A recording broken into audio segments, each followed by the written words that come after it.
نحمده ونصلي على رسوله الكريم اما بعد اعوذ بالله من الشيطان الرجيم وان هذا صراطي مستقيما فاتبعوه ولا تتبعوا السبل فتفرق بكم عن سبيله ذلكم وصاكم به لعلكم تتقون۔ اور یہ دین میرا راستہ ہے جو مستقیم ہے، سو اس راہ پر چلو اور دوسری راہوں پر مت چلو کہ وہ راہیں تمہیں اللہ کی راہ سے ہٹا دیں گی۔ اس بات کا اللہ نے تم کو تاکیدی حکم دیا ہے تاکہ تم پرہیزگار بن جاؤ، تاکہ تم جہنم کی آگ سے بچ جاؤ۔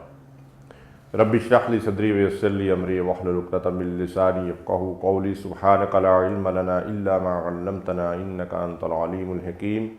اللہم صلی علی محمد وعلی آل محمد کما صلیت علی ابراہیم وعلی آل ابراہیم انک حمید مجید۔ اللہم بارک علی محمد وعلی آل محمد کما بارکت علی ابراہیم وعلی آل ابراہیم انک حمید مجید۔ معزز اور محترم سامعین، آج کے درس کا موضوع ہے اتباع سنت اور بدعات۔ گزشتہ درس میں جس کا موضوع تھا حکم رسول کی اہمیت، جس میں اس بات کی وضاحت کی گئی تھی کہ شریعت اسلامی میں رسول اللہ صلی اللہ علیہ وسلم کے حکم کی حیثیت کیا ہے، اور قرآنی آیات اور احادیث کی روشنی میں آپ کے سامنے اس بات کی وضاحت کی تھی کہ رسول اللہ صلی اللہ علیہ وسلم کے حکم سے انحراف اور رسول اللہ صلی اللہ علیہ وسلم کے حکم کی نافرمانی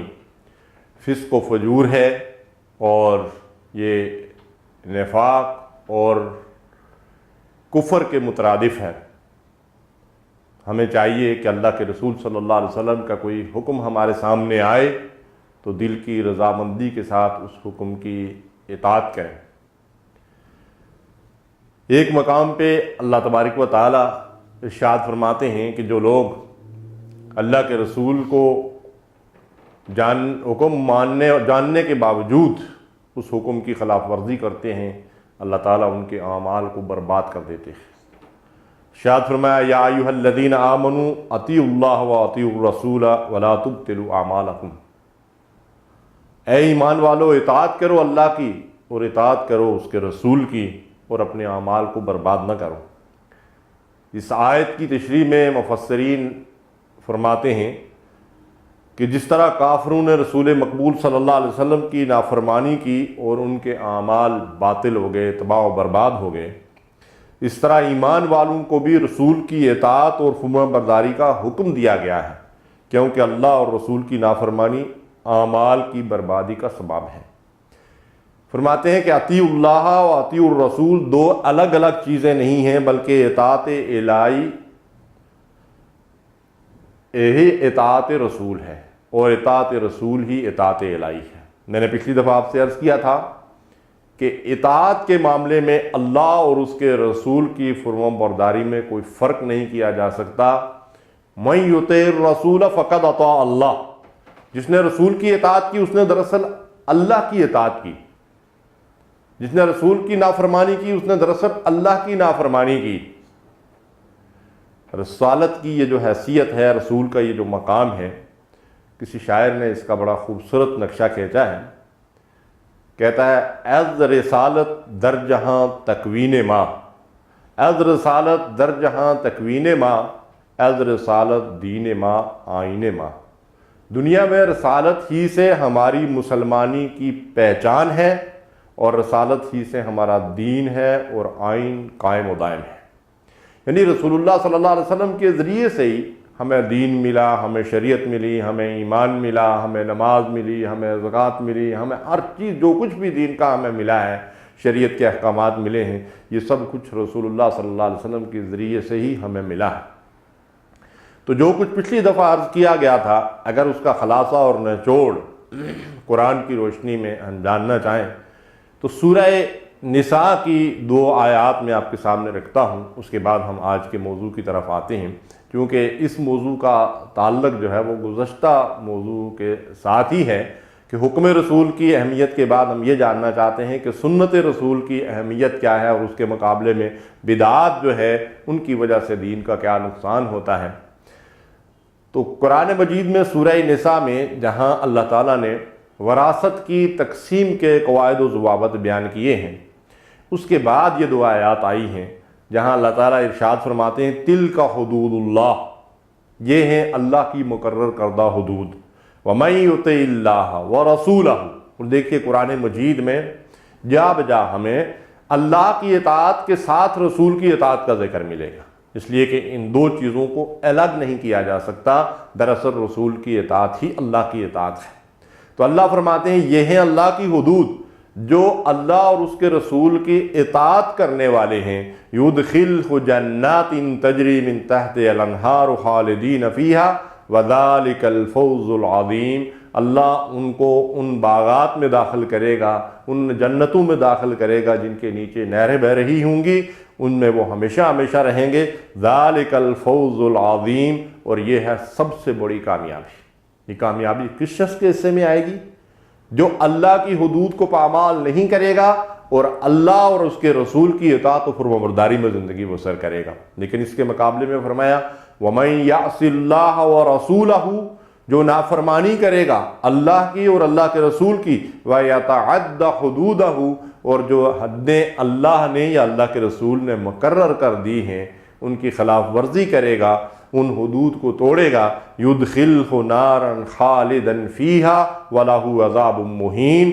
اللہ اسے جہنم کی آگ میں داخل کرے گا جس میں وہ ہمیشہ رہے گا، اور اس کے لیے رسوا کر دینے والا، ذلیل کر دینے والا جو ہے وہ عذاب اللہ نے تیار کر رکھا ہے۔ یہ آیات اگرچہ وراثت کی تقسیم کے حوالے سے نازل ہوئی ہیں، لیکن علماء فرماتے ہیں کہ ان آیات کا جو حکم ہے وہ ساری زندگی کے تمام معاملات کے لیے ہے کہ اللہ اور اس کے رسول نے جو حدود مقرر کر دی ہیں ان میں جو شخص اللہ اور اس کے رسول کی مقرر کردہ حدود سے تجاوز کرے گا اس کے لیے اللہ نے یہ وعید سنائی ہے کہ وہ ہمیشہ جہنم میں رہے گا اور رسوا کر دینے والا عذاب جو ہے اس کے اندر اس کو مبتلا ہونا پڑے گا۔ آج کا جو موضوع ہے میں نے آپ سے عرض کیا کہ اتباع سنت اور بدعات، اس میں سب سے پہلے انشاءاللہ سنت کی اہمیت کو واضح کریں گے، اس کے بعد سنت اور بدعت کی تعریف اور پہچان بیان کی جائیں گی، اور اس کے بعد اگر وقت ہوا تو انشاءاللہ سنت کی حفاظت میں صحابہ کرام کا جو کردار ہے اس کو جو ہے وہ آپ کے سامنے رکھا جائے گا۔ سنت کی اہمیت کو واضح کرتے ہوئے معروف اسلامی سکالر اور ایک بہت بڑے داعی اسلام علامہ محمد اسد اپنی ایک تحریر میں ایک جگہ لکھتے ہیں کہ ہمیں لازماً یہ فیصلہ کر لینا چاہیے کہ آیا ہمیں حضرت محمد صلی اللہ علیہ وسلم کو دنیا کے دوسرے حکیم و دانا انسانوں کی طرح محض ایک حکیم و دانا انسان کے طور پر لینا ہے، یا نوع انسانی کے لیے اللہ تعالیٰ کا آخری نبی اور رسول ماننا ہے جن کا ہر فعل وحی الہی کے تابع تھا۔ یعنی اگر ہم رسول اللہ صلی اللہ علیہ وسلم کو محض اگر حکیم اور دانا انسان مانیں گے تو پھر آپ کے اقوال و افعال آپ کے ساتھ ہی دفن ہو جائیں گے، لیکن جب ہم یہ مانیں گے کہ آپ اللہ کے آخری نبی اور رسول ہیں تو پھر آخری نبی اور رسول کی بات تا قیام قیامت اسی طرح قابل عمل ہوگی جس طرح رسول کی اپنی حیات مبارکہ میں تھی۔ اس لیے کہ اللہ تعالیٰ فرماتا ہے وَمَا يَنْطِقُ عَنِ الْهَوَىٰ إِنْ هُوَ إِلَّا وَحْيٌ يُوحَىٰ، یہ میرا رسول اپنی خواہش نفس سے کچھ بھی اپنی زبان سے نہیں بولتا ہے، جو کچھ اس کی زبان سے نکلتا ہے اللہ کی طرف سے وہی ہوتا ہے۔ سبحان اللہ۔ تو علامہ محمد اسد فرماتے ہیں کہ اس بارے میں قرآن مجید کا نقطہ نظر بالکل صاف، واضح اور ہر شک و شبہ سے بالا ہے۔ اللہ تعالیٰ نے انہیں خاتم الانبیاء اور رحمت للعالمین بنا کر بھیجا ہے۔ ان کی رہنمائی اور احکام کے کسی حصے سے منہ موڑنا خود اللہ تعالیٰ کی ہدایت سے منہ موڑنے یا اسے کمتر سمجھنے کے مترادف ہے۔ بالکل وہی بات کہ رسول کی نافرمانی اللہ کی نافرمانی، تو رسول کی ہدایت سے، رسول کی سنت سے، رسول کے طریقے سے منہ موڑنا دراصل اللہ سے اور دین اسلام سے انحراف اور روگردانی ہے۔ مزید وضاحت کرتے ہوئے فرماتے ہیں لا ریب کہ اس بات کے اندر کسی شک و شبے کی کوئی گنجائش نہیں کہ اسلام دوسرے راستوں کی طرح ایک راستہ نہیں بلکہ واحد راستہ صراط مستقیم ہے، اور وہ برتر انسان صلی اللہ علیہ وسلم جس نے اس کی تعلیم سے ہمیں روشناس کرایا، یعنی جس رسول نے ہمیں صراط مستقیم کی تعلیم دی، وہ انسانی تاریخ کے عظیم رہنماؤں میں سے محض ایک رہنما نہیں ہیں بلکہ ہادی برحق ہیں صلی اللہ علیہ وسلم، اور اس ہادی برحق صلی اللہ علیہ وسلم کے ہر حکم پر عمل کرنا اور ان کے اسوہ حسنہ کی پیروی کرنا ہی اسلام ہے۔ اسلام اس کے علاوہ کسی اور چیز کا نام نہیں ہے۔ ان الدین عند اللہ الاسلام، اللہ کے نزدیک دین کیا؟ اسلام، دین برحق کیا ہے؟ اسلام ہے۔ اور اسلام کس چیز کا نام ہے؟ محمد رسول اللہ صلی اللہ علیہ وسلم کی لائی ہوئی تعلیمات کا نام اسلام ہے۔ آگے لکھتے ہیں اسی لیے محمد رسول اللہ صلی اللہ علیہ وسلم کی سنت سے روگردانی یا اسے ترک کرنا فی الواقع حقیقت اسلام سے روگردانی ہے۔ اسی بات کو قرآن مجید کے اندر جا بجا بیان کیا گیا ہے۔ ایک جگہ اللہ تعالیٰ نے رسول اللہ صلی اللہ علیہ وسلم کی بعثت کو مسلمانوں پہ ایک احسان عظیم قرار دیتے ہوئے ارشاد فرمایا لَقَدْ مَنَّ اللَّهُ عَلَى الْمُؤْمِنِينَ إِذْ بَعَثَ فِيهِمْ رَسُولًا مِّنْ أَنفُسِهِمْ، یقیناً اللہ تعالیٰ نے ایمان والوں پر بڑا ہی احسان کیا ہے کہ خود انہی میں سے اس نے ان کی طرف ایک رسول بھیجا یتلو علیہم آیاتہ ویزکیہم ویعلمہم الکتاب والحکمہ، وہ رسول انہیں اللہ کی آیات پڑھ کر سناتا ہے، ان کا تزکیہ کرتا ہے اور انہیں کتاب اور حکمت کی تعلیم دیتا ہے۔ کتاب اللہ کی نازل کردہ کتاب قرآن مجید ہے، اور حکمت سے مراد علماء فرماتے ہیں کہ رسول اللہ صلی اللہ علیہ وسلم کی سنت، آپ کے ارشادات عالیہ اور آپ کی احادیث کو حکمت کہا جاتا ہے۔ تو اللہ تعالیٰ فرماتے ہیں کہ ان کو کتاب اور حکمت کی تعلیم دیتے ہیں وہ رسول، وَإِن كَانُوا مِن قَبْلُ لَفِي ضَلَالٍ مُبِينٍ، جبکہ اس رسول کی بعثت سے پہلے یہ لوگ کھلی گمراہی میں پڑے ہوئے تھے۔ تو رسول اللہ صلی اللہ علیہ وسلم کے جو حکیمانہ ارشادات ہیں، جو اقوال و افعال ہیں، جو آپ کی سنت اور آپ کی زندگی گزارنے کا طریقہ ہے، وہ سارے کا سارا مسلمانوں کے لیے اسے اسوہ حسنہ یعنی بہترین طریقہ عمل قرار دیا گیا ہے، بہترین نمونہ قرار دیا گیا ہے۔ اللہ کے نبی صلی اللہ علیہ وسلم نے امت کو اس بات کی وصیت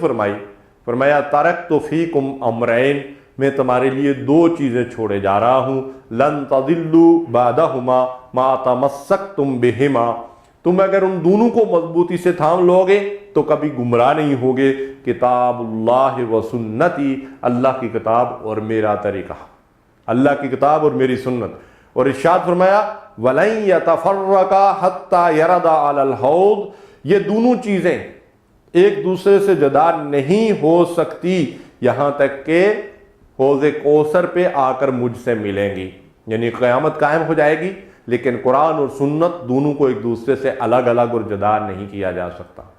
قرآن اللہ کی نازل کردہ وہ کتاب ہدایت ہے جس کی شرح اور تفسیر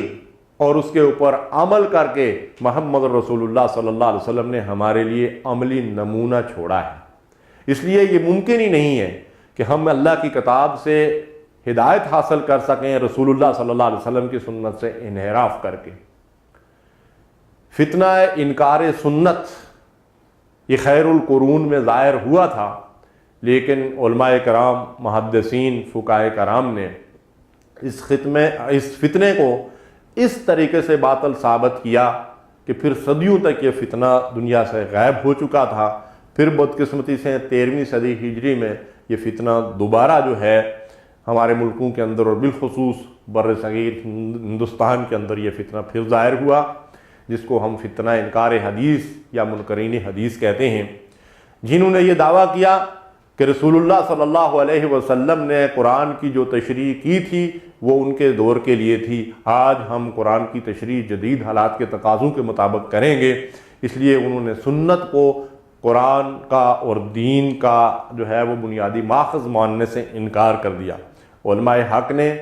اس فتنے کا ابطال کیا اور الحمدللہ یہ فتنہ زیادہ پنپ نہیں سکا۔ لیکن بہرحال یہ ہے کہ آج بھی جو ہے دنیا کے اندر اس فتنے کو برپا کرنے والے لوگ پائے جاتے ہیں جو کہتے ہیں کہ اللہ کی کتاب کے ہوتے ہوئے سنت رسول کی ضرورت نہیں۔ لیکن پچھلی دفعہ جو میں نے آپ کے سامنے گفتگو کی تھی اور آج بھی ہمارے سامنے بہت ساری باتیں ایسی آئیں گی کہ محمد رسول اللہ صلی اللہ علیہ وسلم کی حدیث مبارکہ، آپ کی سنت، آپ کے اقوال، آپ کے افعال، آپ کا طریقہ کار مستقل طور پر قرآن کی شرح و تفسیر ہے، اور رسول اللہ تبارک و تعالیٰ نے اس کو قیامت تک کے لیے ہمارے لیے اسوہ قرار دیا ہے۔ ابو داؤد، امام حاکم اور ترمذی اور احمد نے ایک حدیث مبارکہ روایت کی ہے جس میں نبی صلی اللہ علیہ وسلم نے 1435 سال قبل اس فتنے کی نشاندہی فرما دی تھی۔ آپ نے فرمایا تھا، سنو، مجھے قرآن کے ساتھ اسی جیسی چیز اور دی گئی ہے جس کا ذکر اوپر والی آیت میں آیا ہے کہ یہ نبی کتاب اور حکمت کی لوگوں کو تعلیم دیتے ہیں۔ تو وہ حکمت ہی وہ چیز ہے جو اللہ تعالیٰ نے اپنے رسول کو قرآن کے علاوہ عطا فرمائی ہے۔ تو حضور فرماتے ہیں کہ مجھے قرآن کے ساتھ اسی جیسی چیز اور دی گئی ہے، اور یہ بھی سنو کہ اپنے تخت پر بیٹھا ہوا ایک آسودہ حال شخص کہتا پھرے گا کہ تم صرف قرآن مجید پر عمل کرو۔ حضور فرماتے ہیں کہ وہ مجھے جھٹلائے گا، اس لیے کہ اس بات کو جو ہے وہ صحیح تسلیم نہ کرنا کہ رسول اللہ صلی اللہ علیہ وسلم کا فرمان ہمیشہ کے لیے قرآن کی شرح و تفسیر ہے، گویا کہ رسول کو جھٹلانا ہے۔ تو آپ فرماتے ہیں کہ وہ مجھے جھٹلائے گا، حالانکہ قرآن میں جو حلال ہے اس کے لیے وہ کہے گا کہ اسے حلال مانو، اس میں جو حرام ہے اسے حرام مانو، حالانکہ رسول اللہ صلی اللہ علیہ وسلم فرماتے ہیں جو چیز اللہ کے رسول نے حرام کر دی وہ بھی اسی طرح حرام ہے جیسے اللہ کی حرام کردہ چیز حرام ہے، اور جس چیز کو رسول صلی اللہ علیہ وسلم نے حلال کر دیا فرماتے ہیں وہ اسی طرح حلال ہے جس طرح اللہ کی حلال کی ہوئی کوئی چیز جو ہے وہ حلال ہے۔ صحابہ کرام فرماتے ہیں، عبداللہ ابن مسعود رضی اللہ تعالیٰ عنہ اس حدیث کے راوی ہیں کہ ہم رسول اللہ صلی اللہ علیہ وسلم کے پاس بیٹھے ہوئے تھے، اللہ کے نبی صلی اللہ علیہ وسلم نے زمین کے اوپر ایک سیدھا خط کھینچا جس کو ہم صراط مستقیم کہتے ہیں۔ ابھی اس کی بات ہوئی، وضاحت آئی ہے ہمارے سامنے کہ علامہ اسد فرماتے ہیں کہ یہ صراط مستقیم واحد سیدھا راستہ ہے، یہ بہت سارے راستوں میں سے ایک راستہ نہیں ہے، یہ صرف ایک راستہ ہے صراط مستقیم، جس صراط مستقیم کے ہم روزانہ اللہ سے دعائیں کرتے ہیں۔ تو صحابہ فرماتے ہیں کہ نبی صلی اللہ علیہ وسلم نے ایک سیدھا خط کھینچا، اور اس کے بعد رسول اللہ صلی اللہ علیہ وسلم نے اس کے دونوں طرف دائیں بائیں آڑے ٹیڑھے خطوط کھینچے، اور ان میں سے ہر خط آ کر اس خط کو جو ہے وہ مس کرتا تھا، اس کو ٹچ کرنے کے بعد پھر کدھر اور نکل جاتا تھا۔ اس کے بعد اللہ کے رسول صلی اللہ علیہ وسلم نے ہم لوگوں سے فرمایا کہ دیکھو یہ سیدھا خط صراط مستقیم ہے، اور یہ دائیں اور بائیں جتنے خطوط ہیں ان سب پہ شیطان بیٹھا ہوا لوگوں کو اپنی طرف دعوت دیتا ہے۔ اس کے بعد اللہ کے نبی صلی اللہ علیہ وسلم نے قرآن مجید کی آیت مبارکہ تلاوت فرمائی جس کو میں نے آغاز میں آپ کے سامنے تلاوت کیا، سورہ انعام کی آیت نمبر 154 ہے۔ اس آیت میں اللہ تعالیٰ ارشاد فرماتے ہیں وَأَنَّ هَذَا صِرَاطِي مُسْتَقِيمًا فَاتَّبِعُوهُ۔ محمد مصطفیٰ صلی اللہ علیہ وسلم کی زبان مبارک سے یہ اعلان ہو رہا ہے کہ یہ دین میرا سیدھا راستہ ہے، یہ جس دین کو، جس شریعت کو، جس طریقے کو میں نے اختیار کیا، اور جس دین کو اللہ کے دین کی حیثیت سے دین اسلام کو میں تمہارے سامنے پیش کر رہا ہوں، یہ دین میرا سیدھا راستہ ہے جو مستقیم ہے۔ وَأَنَّ هَذَا صِرَاطِي مُسْتَقِيمًا، اس کے اندر کوئی ٹیڑھ نہیں ہے، کوئی کجی نہیں ہے، یہ ٹیڑھے میڑے راستے سارے کے سارے جہنم کی طرف جانے والے ہیں، یہ سیدھا راستہ صراط مستقیم ہے۔ فَاتَّبِعُوهُ، فرمایا سو اس راستے پر چلو، اس راستے کا اتباع کرو۔ وَلَا تَتَّبِعُوا السُّبُلَ، اور دوسری راہوں پر مت چلو، اس صراط مستقیم کے علاوہ جتنے راستے ہیں وہ گمراہی کی طرف لے کر جانے والے۔ فَتَفَرَّقَ بِكُمْ عَنْ سَبِيلِهِ، وہ تمہیں سیدھے راہ سے اور صراط مستقیم سے ہٹا دیں گے۔ ذَلِكُمْ وَصَّاكُمْ بِهِ لَعَلَّكُمْ تَتَّقُونَ، یہ وہ بات ہے جس کا تاکیدی حکم اللہ تعالیٰ نے تمہیں دیا ہے تاکہ تم اس حکم پر عمل کر کے جہنم کی آگ سے بچ سکو۔ دیکھیے کس تاکید کے ساتھ اللہ تبارک و تعالیٰ نے اہل ایمان کو یہ بات سمجھائی ہے کہ محمد رسول اللہ صلی اللہ علیہ وسلم کی دکھائی ہوئی صراط مستقیم ہی اللہ کی رضا اور جنت کی طرف جانے والی راہ ہے۔ اگر تم نے اس راستے کو چھوڑ دیا، اس صراط مستقیم سے ہٹ گئے، بھٹک گئے، تو تم جہنم کی طرف چلے جاؤ گے۔ اسی راستے کی طرف رسول اللہ صلی اللہ علیہ وسلم کے ساتھی بھی بلاتے تھے، خلفائے راشدین اور صحابہ کرام، اور یہی بات قرآن مجید میں دوسرے مقام پہ یوں کہی گئی، قُلْ هَٰذِهِ سَبِيلِي ادعو الی اللہ علی بصیرۃ انا ومن اتبعنی وسبحان اللہ وما انا من المشرکین۔ نبی صلی اللہ علیہ وسلم کو حکم ہوتا ہے کہ اے نبی ان لوگوں کو بتا دو، قل کہو ان کے سامنے، کیا کہو، ہذہ سبیلی، یہی وہ صراط مستقیم اور سیدھی راہ ہے، ادعو الی اللہ علی بصیرۃ انا ومن اتبعنی، میں بھی اور میرا اتباع کرنے والے یعنی صحابہ کرام بھی اسی راستے کی طرف لوگوں کو بلا رہے ہیں، وسبحان اللہ وما انا من المشرکین، اور اللہ پاک ہے اس شرک سے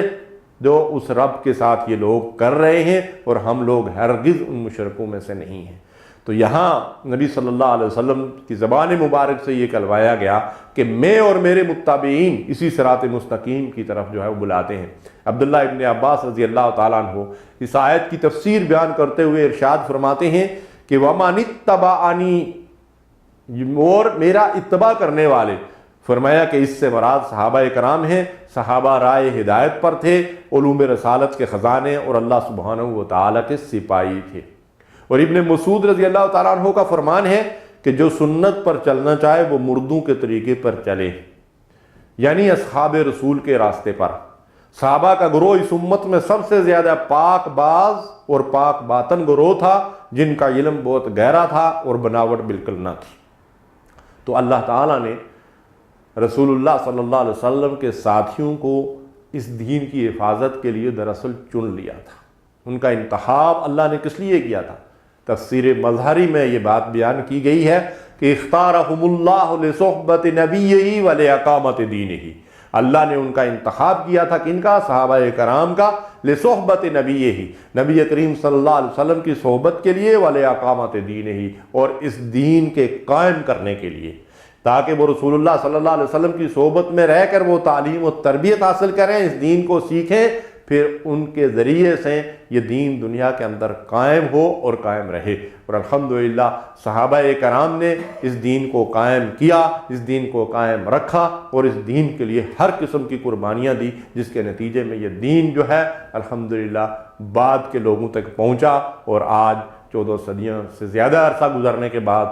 آج بھی یہ دین اللہ تبارک و تعالیٰ کا بھیجا ہوا اور ان لوگوں کے ذریعے سے ہم تک منتقل ہونے والا یہ دین اپنی اصل صورت میں جو ہے وہ محفوظ ہے۔ اس لیے جب کبھی بھی اس دین سے کسی نے انحراف اختیار کیا یا سنت کو چھوڑ کر لوگوں نے بدعات اور خرافات اس کے اندر پیدا کرنے کی کوشش کی، تو علماء حق نے ہمیشہ جو ہے وہ حق اور باطل کو واضح کر کے رکھ دیا۔ نبی صلی اللہ علیہ وسلم اپنے خطبہ مبارک میں ارشاد فرمایا کرتے تھے، ان اصدق الحدیث کتاب اللہ وخیر الہدی ہدی محمد صلی اللہ علیہ وسلم، بے شک سب سے اچھی بات اللہ کی کتاب ہے، سب سے سچی چیز اللہ کی کتاب ہے، اور سب سے بہترین راستہ وہ ہے جس کی طرف ہدایت اور رہنمائی کی محمد رسول اللہ صلی اللہ علیہ وسلم نے۔ اور اس کے بعد اللہ کے رسول صلی اللہ علیہ وسلم ہمیشہ اپنے اس خطبہ مبارک میں ارشاد فرمایا کرتے تھے کہ جس نے اس راستے کا اتباع کیا، میری سنت کا اتباع کیا، وہ ہدایت پا جائے گا، اور جس نے اس راستے کو چھوڑ کر بدعات اور خرافات کے اوپر عمل کیا تو وہ بدعات اس کو گمراہی کی طرف لے جائیں گی، اور ہر بدعت گمراہی ہے، اور فرمایا ہر گمراہی کا انجام جو ہے وہ جہنم کا عذاب ہے۔ پھر اللہ کے نبی صلی اللہ علیہ وسلم نے ارشاد فرمایا، من عمل عملا لیس علیہ امرنا فہو رد، جس نے کوئی ایسا عمل کیا جس کے کرنے کا حکم ہم نے نہیں دیا، اللہ تعالیٰ اس کو قبول نہیں کرے گا، اللہ تعالیٰ اس کو رد کر دے گا۔ تو سنت کی اہمیت میں نے آپ سے عرض کیا تھا کہ سنت کی اہمیت واضح کرنے کے لیے یہ رسول اللہ صلی اللہ علیہ وسلم کے ارشادات ہیں جن کو ہم سمجھنے کی کوشش کریں کہ اللہ کے رسول صلی اللہ علیہ وسلم کامل اور مکمل دین لے کر آئے، آپ پر یہ دین پایا تکمیل کو پہنچ گیا، تب اللہ نے آپ کو دنیا سے جو ہے وہ اٹھایا، اليوم اکملت لکم دینکم واتممت علیکم نعمتی ورضیت لکم الاسلام دینا۔ اللہ تعالیٰ نے ارشاد فرمایا کہ آج کے دن میں نے تمہارے لیے تمہارا یہ دین مکمل کر دیا ہے اور تم پر اپنی نعمت پوری کر دی ہے، نعمت اسلام، اور تمہارے لیے اس اسلام کو بطور دین، بطور طریقہ زندگی پسند کر لیا ہے۔ تو یہ دین کامل اور مکمل تھا کہ اللہ کے رسول صلی اللہ علیہ وسلم دنیا سے رخصت ہوئے۔ اس لیے حضور نے فرمایا کہ اب میرے دنیا سے رخصت ہونے کے بعد قیامت تک اگر کوئی آدمی اس دین میں کوئی نیا راستہ، کوئی نیا طریقہ، کوئی ثواب کا اور عبادت کا اور قرب الہی کا نیا طریقہ ایجاد کرے گا فَهُوَ رَدٌّ، اللہ تعالیٰ اس کو رد کر دے گا، اللہ اس کو ہرگز قبول نہیں کرے گا۔ دوسری روایت ہے مَنْ أَحْدَثَ فِي أَمْرِنَا هَذَا مَا لَيْسَ مِنْهُ فَهُوَ رَدٌّ، جس نے اس دین میں کوئی نئی چیز ایجاد کی، اللہ جو اس میں سے نہیں ہے، اس کی کوئی نظیر اس دین کے اندر نہیں ملتی، اللہ تبارک و تعالیٰ اس کو رد کر دے گا۔ اس لیے کہ اللہ نے اپنے رسولوں کی بعثت کا مقصد ہی یہ بیان فرمایا وَمَا أَرْسَلْنَا مِن رَّسُولٍ إِلَّا لِيُطَاعَ بِإِذْنِ اللَّهِ، ہم نے جتنے بھی رسول بھیجے اسی مقصد کے لیے بھیجے کہ اللہ کے حکم سے ان کا اتباع اور ان کی اطاعت کی جائے۔ ابو داؤد کی ایک روایت ہے، نبی صلی اللہ علیہ وسلم نے فرمایا ان قریب تم لوگ بہت سے اختلاف دیکھو گے۔ رسول اللہ صلی اللہ علیہ وسلم نے اس بات کی نشاندہی فرمائی کہ مسلمانوں کے اندر اختلاف پیدا ہوگا، انتشار پیدا ہوگا، فتنے جنم لیں گے۔ تو ارشاد فرمایا کہ دین میں نئی باتوں کو ایجاد کرنے سے بچنا۔ جب تم اختلاف اور انتشار دیکھو تو اس وقت کیا کرنا، تم میری سنت اور میرے خلفائے راشدین کی سنت کو مضبوطی سے تھام لینا۔ فرمایا علیکم بسنتی وسنت الخلفاء الراشدین المہدیین من بعدی تمسکوا بها وعضوا علیہا بالنواجذ۔ فرمایا تم جب اس اختلاف کو دیکھو گے تو اس میں نجات کا راستہ کیا ہوگا، میرے طریقے کو اور میرے بعد کے جو ہدایت یافتہ خلفائے راشدین ہوں گے ان کے طریقے کو مضبوطی سے دانتوں سے تھام لینا، ان طریقوں کو مت چھوڑنا، یہی تمہاری نجات کا راستہ ہوگا۔ اور فرمایا کہ دین میں نئی باتیں ایجاد کرنے سے بچنا، کہ ہر نئی بات کل بدعت، یہ رسول اللہ صلی اللہ علیہ وسلم کا فرمان اچھی طرح سمجھ لیجئے کہ حضور نے فرمایا کل بدعت۔ آگے چل کر اس بات کی وضاحت آپ کے سامنے آئے گی کہ لوگوں نے بدعات کی بھی قسمیں بیان کرنی شروع کر دی، اور کچھ بدعتوں کے بارے میں کہا کہ یہ بدعت سیئہ ہے، یہ بری بدعت ہے، اور یہ بدعت حسنہ ہے، یہ اچھی بدعت ہے۔ جبکہ اللہ کے رسول صلی اللہ علیہ وسلم نے فرمایا کل بدعت ضلالہ، ہر بدعت گمراہی ہے۔ بدعت اور اس کے بعد اچھائی، یہ تو بالکل دو متضاد باتیں ہیں۔ کیونکہ بدعت کے بارے میں رسول اللہ صلی اللہ علیہ وسلم نے فرمایا کہ جو شخص کسی بدعتی کی تعظیم کرے گا، یعنی جس نے دین کے اندر کوئی نئی بات نکالی، فرمایا جو اس کی تعظیم کرے گا اس نے اسلام کو ڈھانے میں مدد کی، اس لیے کہ وہ بدعت ایجاد کرنے والا اسلام کی بنیادوں کو کھوکھلا کر رہا ہے، تو یہ اس کی تعظیم کرنے والا گویا کہ اسلام کی بنیادوں کو ڈھانے میں اس کی مدد کر رہا ہے۔ تو اس بدعت کے اندر حسنہ اور سیئہ کی تقسیم کہاں سے آ گئی؟ کیا یہ رسول اللہ صلی اللہ علیہ وسلم نے کی ہے؟ کیا صحابہ کرام نے کی ہے کہ وہ کسی بدعت کو اچھا اور کسی کو جو برا کہتے تھے؟ نعوذ باللہ، ایسا نہیں۔ تو نبی صلی اللہ علیہ وسلم نے فرمایا کہ کل بدعت ضلالہ، ہر بدعت گمراہی ہے، ہر وہ ایسی چیز جو اس دین کے اندر نئی داخل کی جائے گی جس کی اس دین کے اندر نبی صلی اللہ علیہ وسلم، خلفائے راشدین اور صحابہ کرام کے دور میں کوئی نظیر نہیں ملتی، وہ ہر نئی چیز جو ہے وہ گمراہی ہے۔ وَكُلَّ بِدْعَةٍ ضَلَالَةٍ، اور ہر بدعت جو ہے وہ گمراہی ہے، وہ صراط مستقیم سے ہٹانے والی ہے۔ وَكُلَّ ضَلَالَةٍ فِي النَّارِ، اور تمام بدعتیں انسان کو جہنم کی آگ کی طرف لے کر جانے والی ہیں۔ تو یہ رسول اللہ صلی اللہ علیہ وسلم کی ہمیں سختی سے تاکید ملتی ہے کہ جب فتنے اور فساد کا دور ہوگا تو اس دور میں تم سنت کو مضبوطی سے تھام لینا اور خلفائے راشدین اور صحابہ کرام کے طریقہ کار کو مضبوطی سے تھام لینا، اس سے انحراف نہ کرنا، یہی تمہاری نجات کا ذریعہ ہے۔ میں آپ سے عرض کر رہا تھا کہ سنت کی اہمیت کیا ہے، سنت کی اہمیت کیا ہے اور سنت کیا ہے۔ دراصل نبی کریم صلی اللہ علیہ وسلم نے 23 سال کے عرصے میں بحیثیت رسول، اللہ کے رسول کی حیثیت سے جو اسلامی معاشرہ قائم کیا اور اسلامی ریاست قائم کی، آپ صلی اللہ علیہ وسلم کی حیات مبارکہ کا یہ پورا کارنامہ اور اس میں جو عمل بھی آپ نے کیا وہ سنت کہلاتا ہے۔ جس کے اندر عقائد بھی ہیں، عبادات بھی ہیں، معاملات بھی ہیں۔ ہماری جتنی عبادات ہیں، نماز، روزہ ہے، زکوٰۃ، حج کے طور طریقے ہیں، اذان اور اقامت، وضو اور طہارت کے طریقے ہیں، اس کے علاوہ جو اخلاقی روایات اور اقدار ہیں، سچائی ہے، دیانتداری ہے، ایفاء عہد ہے، تواضع ہے، عاجزی ہے، انکساری ہے، اور اس کے ساتھ پوری زندگی کے لیے جو معاملات ہیں، مثلاً تجارت اور کاروبار کے اصول ہیں، عدالتی فیصلے ہیں، حدود اور تعزیرات ہیں، شادی بیاہ اور کفن دفن کے طور طریقے ہیں، اور اسی طریقے سے جو ہے وہ ایک ملک کے نظام چلانے کے لیے سیاسی معاملات ہیں، معاشی اور معاشرتی اور اخلاقی اور خاندانی جو ہے وہ اصول و قواعد و ضوابط جو دیے گئے ہیں، جہاد اور قتال کے جو اصول ہیں، یہ سب کے اوپر عمل کر کے نبی کریم صلی اللہ علیہ وسلم نے جو طریقہ ہمارے لیے چھوڑا ہے، اور اس میں جو کچھ آپ کے ارشادات ہمیں ملتے ہیں، رسول کی حیثیت سے جو کچھ بھی آپ نے ہمیں دیا ہے، یہ سارے کا سارا سرمایہ ہمارے لیے محفوظ ہے، اور اللہ تبارک و تعالیٰ نے اسے قیامت تک کے لیے محفوظ کر دیا ہے۔ اس لیے کہ قیامت تک آنے والے انسانوں کی نجات کا راستہ یہی ہے کہ انسان رسول اللہ صلی اللہ علیہ وسلم کے انہی مبارک طریقوں کے اوپر عمل کرتے ہوئے نجات پا سکیں۔ اب ہم دیکھتے ہیں کہ اس سنت کی تعریف اور پہچان جو ہے وہ کیا ہے۔ لغت کے اندر سنت کا مطلب ہے راستہ جس پر چلا جائے، اور شریعت کی اصطلاح میں ہر وہ نیکی اور بھلائی کا کام جس کی تعلیم نبی صلی اللہ علیہ وسلم نے دی ہے اس کو سنت کہا جاتا ہے۔ خواہ اس کی تعلیم آپ نے اپنے قول کے ذریعے سے دی ہو، جس کو عرف عام میں ہم حدیث کہتے ہیں، خواہ اپنے عمل کے ذریعے سے دی ہو، یا خواہ تقریر کے ذریعے سے دی ہو۔ یہ تین قسمیں علماء نے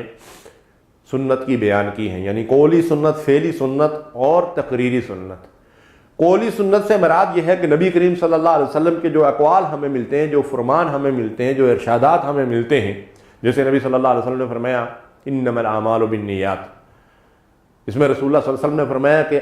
اعمال کی قبولیت کا دارمدار نیتوں پر ہے، تو یہ بھی نبی کریم صلی اللہ علیہ وسلم کی سنت ہے، اگرچہ عرف عام میں اس کو حدیث کہا جاتا ہے۔ اسی طرح فعلی سنت کیا ہے؟ رسول اللہ صلی اللہ علیہ وسلم نے جو عمل کر کے طریقے ہمیں بتائے، مثلاً وضو کر کے بتایا، نماز پڑھ کے بتایا، حج کے طریقے بتائے، تو یہ رسول اللہ صلی اللہ علیہ وسلم کے افعال ہیں، یہ اعمال ہیں، اور یہ بھی نبی کریم صلی اللہ علیہ وسلم کی سنت ہے۔ تقریری سنت سے مراد کیا ہے کہ رسول اللہ صلی اللہ علیہ وسلم نے کسی کام کے بارے میں سنا کہ فلاں شخص نے کوئی عمل کیا، یا خود نبی صلی اللہ علیہ وسلم نے کسی شخص کو کوئی عمل کرتے دیکھا، لیکن رسول اللہ صلی اللہ علیہ وسلم نے اس کی تردید نہیں کی، اس سے انکار نہیں کیا۔ اور علماء فرماتے ہیں کہ یہ کام خواہ حضور نے اس کے بارے میں سنا اور اس کی تردید نہیں کی، یا دیکھا اور اس کی تردید نہیں کی، یہ کام اگر بار بار ہوا ہو، تکرار سے ہوا ہو، صرف ایک مرتبہ نہ ہوا ہو، تو وہ بھی سنت کے اندر شامل ہے، اس لیے کہ نبی صلی اللہ علیہ وسلم کی اس سے خاموشی جو ہے اس بات کا جواز ہے کہ اللہ کے رسول صلی اللہ علیہ وسلم نے اس کام کو پسند کر لیا ہے، اس لیے یہ تقریری سنت کہلاتی ہے۔ تو اس طرح نبی کریم صلی اللہ علیہ وسلم کا قول، فعل، یا جس چیز کو آپ نے سنا اور دیکھا اور اس کی مذمت نہیں کی، یہ سارا جو ہے نبی کریم صلی اللہ علیہ وسلم کی سنت کے اندر شامل ہے۔ اب اس کے مقابلے میں بدعت کی تعریف کیا ہے؟ بدعت جو دراصل سنت کی ضد ہے، بدعت جو دراصل سنت کی ضد ہے کہ ہر وہ کام جس کا تعلق عقیدے سے ہو، عمل سے ہو، قول سے ہو یا فعل سے ہو، اور اس کی تعلیم نہ تو کتاب اللہ میں دی گئی ہو، نہ سنت رسول اللہ کے اندر اس کی کوئی نظیر ملتی ہو، بلکہ خلفائے راشدین اور صحابہ کرام کے بعد کے ادوار میں، خیر القرون کے بعد، لوگوں نے اس کو نیا ایجاد کر کے دین کا حصہ بنا لیا ہو، اس چیز کو بدعت کہا جاتا ہے، یعنی جس کا کوئی ثبوت نبی کریم صلی اللہ علیہ وسلم، خلافت راشدہ اور صحابہ کرام کے دور میں نہ ملتا ہو، یہ ہے بدعت کی تعریف۔ اب یہ سنت اور بدعت کی پہچان کیا ہے؟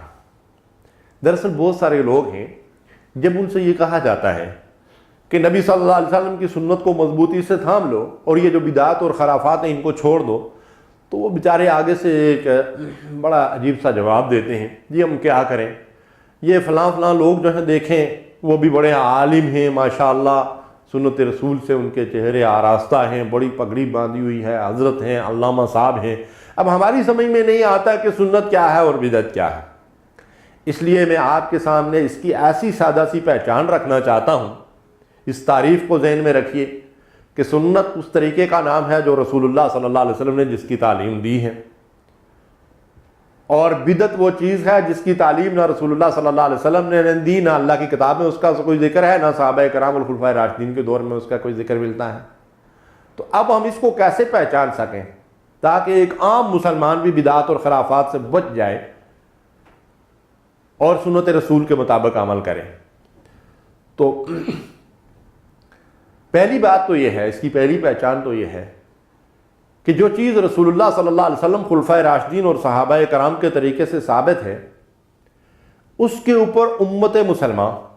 تواتر کے ساتھ 1435 سال سے عمل کرتی آ رہی ہے۔ یہ تسلسل ہے جو کبھی ٹوٹا نہیں ہے، ہر دور میں مسلمان ان طریقوں کے اوپر عمل کرتے آئے ہیں۔ مثلا آپ دیکھیں کہ نماز کے لیے پہلے وضو کرنا پڑتا ہے، تو آپ مشرق و مغرب، شمال و جنوب میں کسی ملک میں چلے جائیں، جہاں مسلمان بہت تھوڑی تعداد میں بھی ہوں، تو وہاں تھوڑی تعداد میں ہونے کی وجہ سے مسلمان بغیر وضو کے نماز پڑھتے ہوں گے؟ ممکن نہیں ہے۔ ہر جگہ مسلمان وضو کر کے نماز پڑھتا ہے۔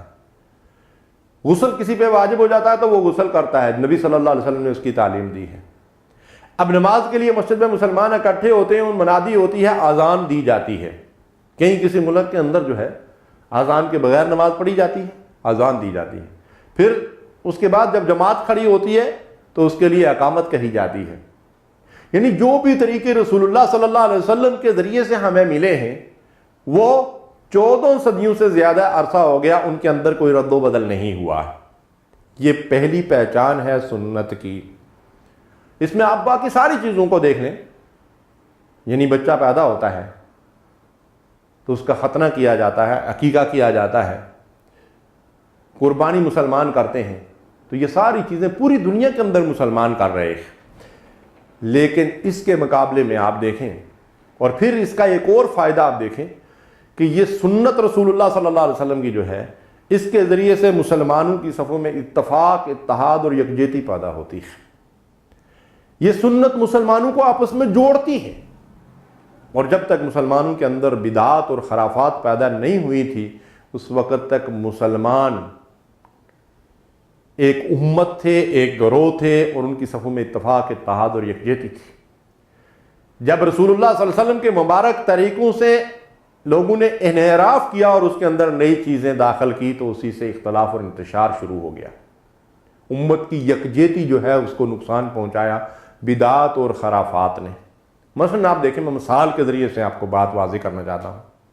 جہاں میں نے بہت ساری چیزوں کی آپ کے سامنے مثال رکھی ہے۔ مثلا یہ اذان ہوتی ہے،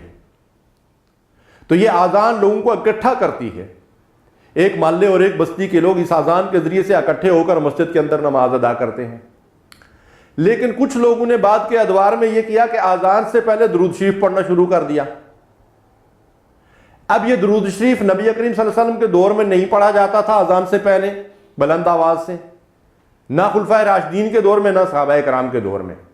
اب یہ لوگوں نے پڑھنا شروع کیا تو اس کے نتیجے میں کیا ہوا؟ جن لوگوں نے یہ پڑھنا شروع کیا، جس مسجد میں یہ اذان کے بعد سے پہلے درود پڑھا گیا، کچھ لوگوں نے اس مسجد میں آنا چھوڑ دیا، تو اختلاف اور انتشار پیدا ہو گیا نا۔ اس کے مقابلے میں سنت جوڑتی ہے اور بدعت کو توڑتی ہے، اختلاف اور انتشار پیدا کرتی ہے۔ حتیٰ کہ ایک ہی گھر سے مثلا دو بھائی مسجد میں نماز پڑھنے کے لیے نکلے، ایک شخص کہتا میں تو اس مسجد میں نماز نہیں پڑھوں گا، اس لیے کہ یہاں سنت کے اوپر نہیں بدعت کے اوپر عمل ہو رہا ہے، ان لوگوں نے تو سنت ترک کر دی ہے، جس کے نتیجے میں ایک ہی گھر کے اندر رہتے ہوئے لوگوں کے درمیان اختلاف اور انتشار پیدا ہو گیا، ایک محلے اور گلی کے اندر لوگوں کے اندر اختلاف اور انتشار پیدا ہو گیا۔ یعنی یہ ایک چیز آپ اپنے سامنے رکھیں، اس مثال کو آپ دیکھیں کہ کس طریقے سے سنت کے مقابلے میں جب ایک بدعت کو لوگ اختیار کرتے ہیں تو کس طریقے سے امت کے درمیان اختلاف اور انتشار پیدا ہوتا ہے۔ اور اس کے بعد آپ اور بہت ساری مثالوں کو دیکھ لیجئے۔ آگے چلیں، کسی کی فوتگی کے بعد تیجا، 10واں، 40واں، قبروں کو پختہ بنانا، عرس، میلے اور دوسری چیزیں، یہ کیا ہے؟ ان چیزوں نے ہر گھر اور ہر خاندان کے اندر، ہر محلے اور ہر بستی کے اندر اختلاف اور انتشار پیدا کر دیا ہے۔ ان اختلافات کی وجہ سے ہماری مسجدیں تقسیم ہو گئی ہیں، ہمارے امام تقسیم ہو گئے ہیں، ہمارے راستے جدا جدا ہو گئے ہیں، ہم نے مسلک الگ الگ اختیار کر لیے ہیں، اور ایک دوسرے کی مسجدوں میں نماز نہیں پڑھتے، ایک دوسرے کے اماموں کے پیچھے نماز نہیں پڑھتے۔ اسی کی وجہ سے پھر کیا ہے، مسجد جو اللہ کا گھر اور صرف اللہ کی عبادت کے لیے تعمیر ہوتی ہے، اس مسجد کے اندر ہم نے جو ہے وہ بڑے خوبصورت انداز سے بڑے بڑے چارٹ لٹکا دیے،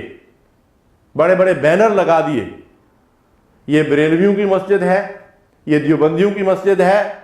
یہ مسلک اہل حدیث والوں کی مسجد ہے، یہ شیعوں کی مسجد اور عبادت گاہ ہے۔ یہ کیا ہے؟ مسجد تو اللہ کا گھر ہے، لیکن سنت راستے کو چھوڑنے کے بعد جب ہم نے بدعات اور خرافات کو اختیار کیا تو اس کے نتیجے میں امت کا شیرازہ جو ہے وہ بکھر گیا۔ اب ہم اسلام پر فخر کرنے کے بجائے،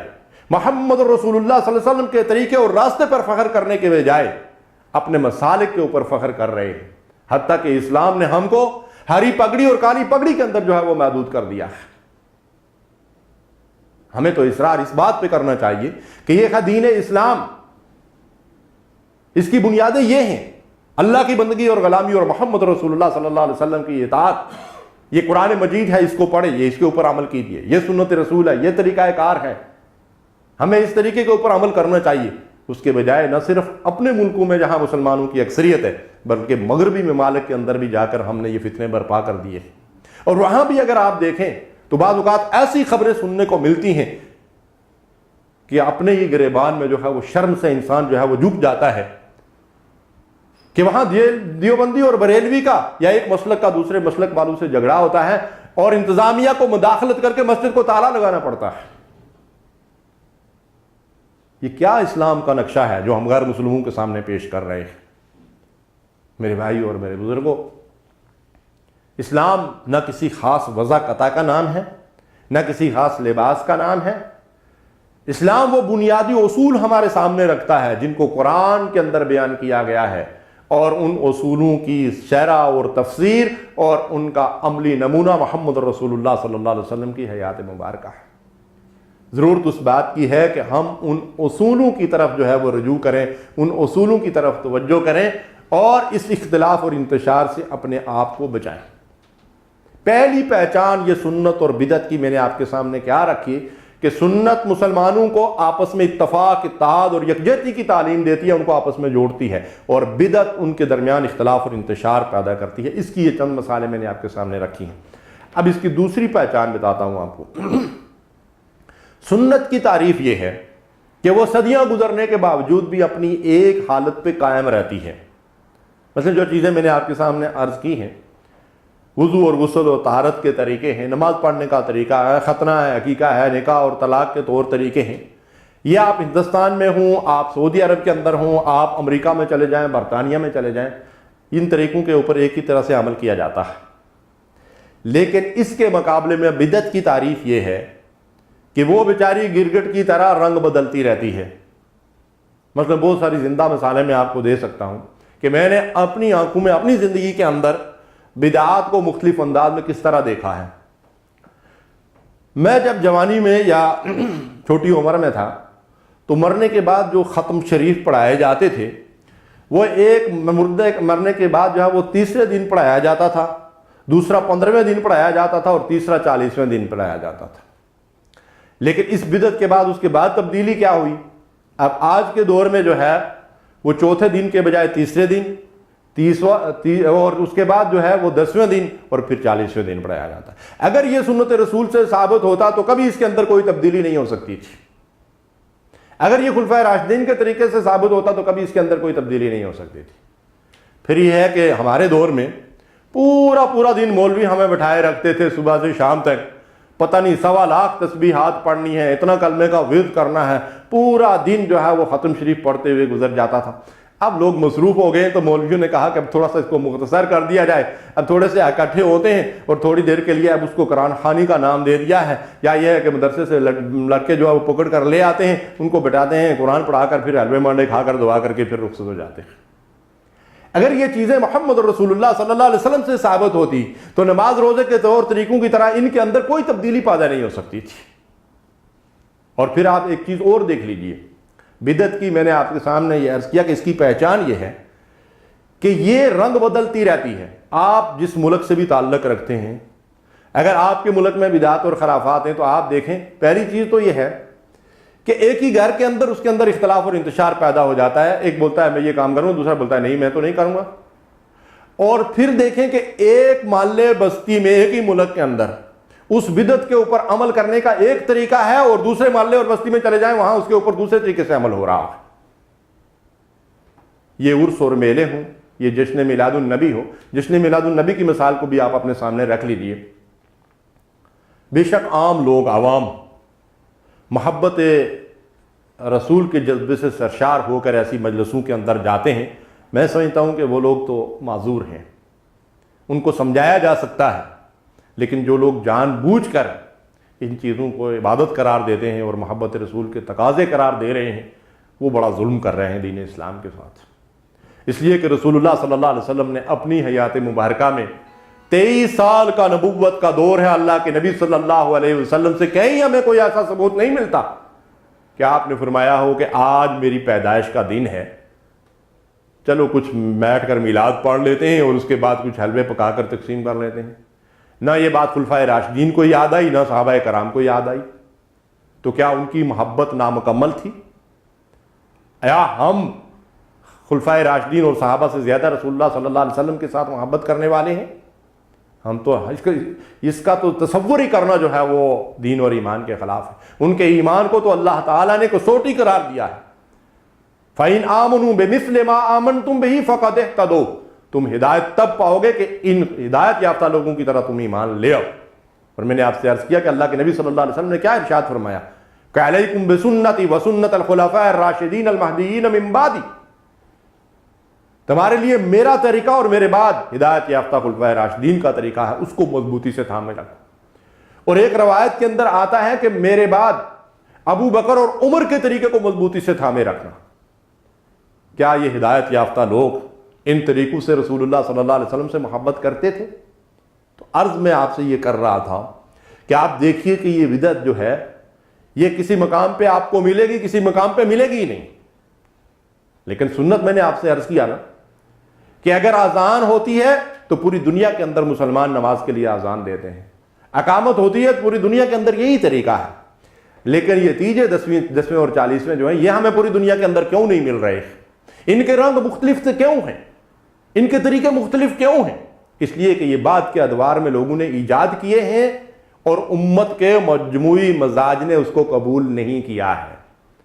جو لوگ ان کے اوپر سختی سے عمل کر رہے ہیں ان کی کوشش یہ ہے کہ یہ طریقے جو ہے وہ کسی نہ کسی طریقے سے قائم رہیں اور کسی نہ کسی انداز میں اس کے اوپر عمل کرتے ہی رہتے ہیں۔ مثلا آپ دیکھیں جب منع کریں کہ رسول اللہ صلی اللہ علیہ وسلم نے قبروں کو پختہ بنانے سے منع فرمایا، لوگوں کو مثالیں دی جاتی ہیں کہ جنت البقیع اور جنت المعلی کے اندر آ کر دیکھ لیں صحابہ کرام کی قبروں کے اوپر کوئی تختیاں نہیں لگی ہوئی ہیں، کوئی سنگ مرمر اور چونا نہیں لگا ہوا، اللہ کے نبی صلی اللہ علیہ وسلم نے منع فرمایا ہے۔ اور آج بھی دنیا بھر میں بے شمار مسلمان سنت کے مطابق قبر کو ایک بالش یا اس کے کچھ لگ بگ اونچا کرتے ہیں اور کوئی اس کے اوپر کسی طرح کی نشانی اور علامت نہیں رکھتے۔ لیکن ہمارے ہاں اگر بالکل ہی لوگ منع ہو جائیں تو پھر بھی کم از کم ایک زبردست قسم کی سنگ مرمر کی تختی جس کے اوپر کچھ آیات اور کبھی آیت الکرسی اور کچھ نہ کچھ لکھا ہوتا ہے اور اس کے اوپر جو ہے وہ مردے کا نام اور اس کے ساتھ کچھ نہ کچھ لکھا ہوتا ہے، کہتے ہیں کہ جی یادگار کے لیے۔ یعنی بدعت کے اوپر کچھ نہ کچھ عمل ضرور کرنا ہے۔ اگر قبر پختہ نہیں بنائی تو کم از کم اس کے اوپر تختی تو میں لگا دوں تاکہ بدعت کے اندر میرا کچھ نہ کچھ حصہ ہو جائے۔ یاد رکھیے محمد رسول اللہ صلی اللہ علیہ وسلم کے طریقے اور راستے میں ہی ہمارے لیے نجات ہے۔